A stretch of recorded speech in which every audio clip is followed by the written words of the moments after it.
मसीह च सब नूं सलाम। ते मैं तुहाड़े अगे गवाही पेश करन लगा।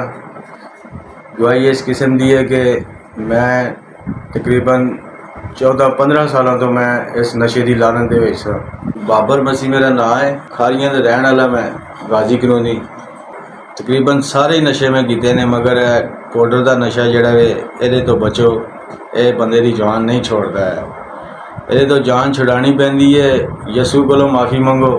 पास्टर जुनेद जवेद गुजरात तो आते हैं और तकरीबन राती 10-11 बजे तक मेरे घर मेरे ते इबादत करते रहते हैं, खुदा का नाम लेंदे रहते हैं। मेरे वास्ते मेरिया लत्तां ते जख्म हो गए सन इंजैक्शन लगा के।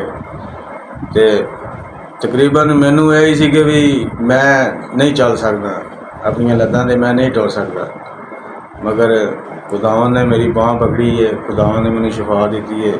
हुण तकरीबन मैनू 3-4 महीने हो गए ने।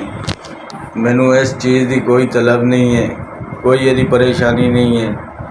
तो कोई यार दोस्त भी मिलता वे तो मैं तकरीबन उन्होंने कोल कदे मैं गया भी नहीं है, ना मैं उन्होंने नाल बैठा हूँ। जेड़ा भी मेरा भरा है इस नशे ते लग्या होया वे, जेड़ा भी है, मसलन कोई भी नशा करता वे, नशा भैड़ी चीज़ है।